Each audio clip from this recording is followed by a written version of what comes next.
Have you ever wondered why the world around us can feel so chaotic, unpredictable, and filled with constant distractions?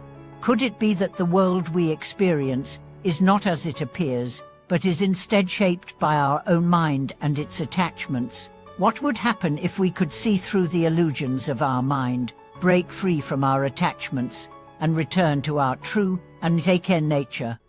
Welcome back to the channel. Today, we are going to explore one of the most profound teachings in Buddhism. All colors, both internal and external, are created by the mind. This statement, deeply rooted in Buddhist philosophy, points to a powerful truth: our experience of the world is not based on objective reality, but on the perceptions and attachments that arise from within our own minds. In this video, we will examine how attachments, whether to people, objects, or even ideas, create suffering and illusion in our lives.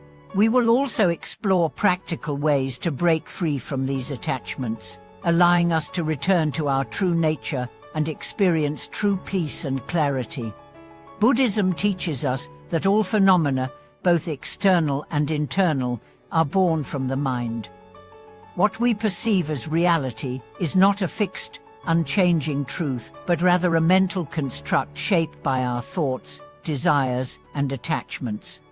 The more we cling to these attachments, the more we become ensnared by them, creating an endless cycle of craving and dissatisfaction. But the good news is that through awareness and mindfulness, we can break these attachments and return to the original clarity and purity of the mind. Understanding the concept of colors in Buddhist philosophy. In Buddhist teachings, the term colors or shapes and forms refers to all the things we encounter in the world, our physical sensations, emotions, thoughts, and perceptions. These colors are not inherently real or permanent. Instead, they are products of the mind's projections.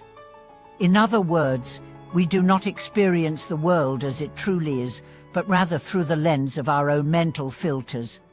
When we perceive something, such as an object or a person, we do not see the thing itself, but rather our mind's interpretation of that object.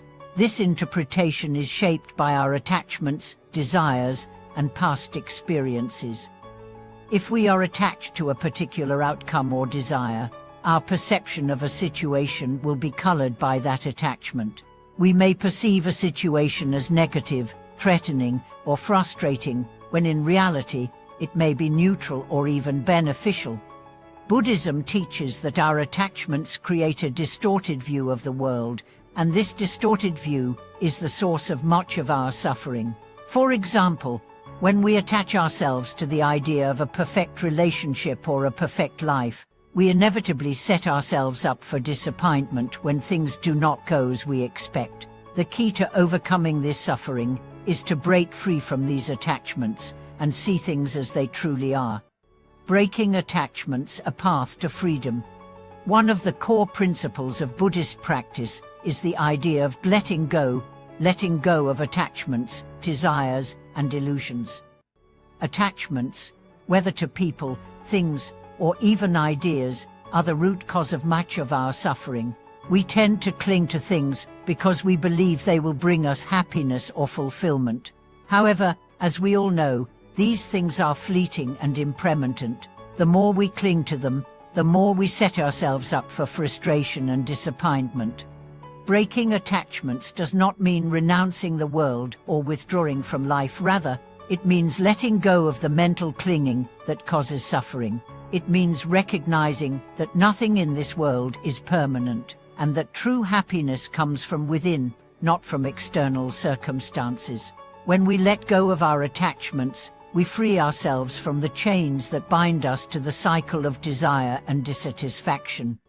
Let's take a closer look at the process of breaking attachments and returning to our true essence. The first step is mindfulness, becoming aware of our thoughts, emotions, and attachments as they arise. Instead of blindly following our desires or reacting to our emotions, we observe them with awareness and clarity. When we are mindful of our attachments, we can begin to understand their impermanence and loosen our grip on them. The next step is developing equanimity, the ability to remain calm and balanced in the face of change and uncertainty. By cultivating equanimity, we learn to let go of our need for control and acceptance. We understand that everything is in constant flux, and we become less attached to outcomes. This helps us face challenges with a sense of peace, knowing that we can handle whatever comes our way. Finally, we practice detachment, not in the sense of indifference or apathy, but in the sense of freedom. We cultivate a sense of inner peace that is not dependent on external circumstances. By letting go of our attachments, we can embrace the world with an open heart and a clear mind, free from the limitations that our attachments create. The role of meditation in breaking attachments. Meditation plays a crucial role in the process of breaking attachments and returning to our true nature. Through meditation, we develop the mindfulness and awareness necessary to observe our thoughts and emotions without being swept away by them. Meditation allows us to see the impermanence of all things, and this recognition helps us to loosen our attachments. There are many different forms of meditation in Buddhism, but one of the most powerful practices for breaking attachments is mindfulness meditation. In mindfulness meditation, we focus our attention on the present moment, observing our breath, bodily sensations, and thoughts without judgment. By practicing mindfulness, we learn to recognize our attachments as they arise, and we develop the ability to release them with each breath. Another important meditation practice is loving-kindness meditation, or metta meditation. This practice involves cultivating feelings of compassion and goodwill toward ourselves and others. By developing loving kindness, we soften the hardness of our hearts and open ourselves to the world around us.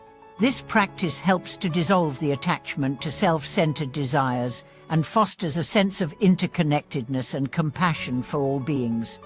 Through regular meditation, we gain insight into the nature of our attachments and learn to release them. As we deepen our practice, we become more attuned to our true essence, the pure, unchanging awareness that lies beneath the fluctuations of the mind. Returning to our true essence. When we break our attachments and clear the clutter of the mind, we return to our true essence. This essence is not a concept or a belief, but a state of being, a state of pure awareness, free from the distortions of attachment and desire. In this state, we experience the world as it truly is, without the filters of our ego or attachments. Returning to our true essence does not mean escaping the world or withdrawing from life.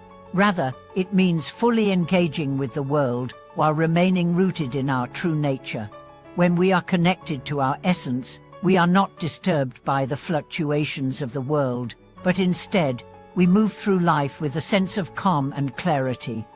This true essence is always present, but it is often obscured by our attachments and distractions. The practice of mindfulness, meditation, and detachment allows us to peel away the layers of illusion and return to the core of who we are.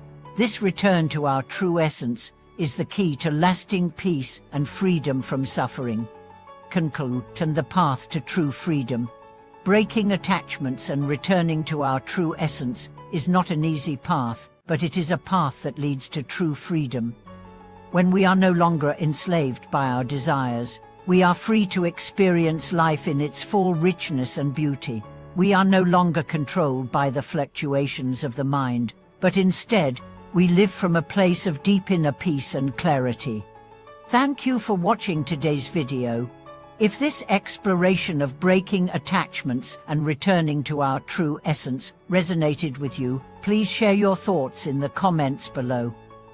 What attachments have you struggled with, and how have you worked to let go of them? Don't forget to like, subscribe, and click the notification bell for more insightful content like this.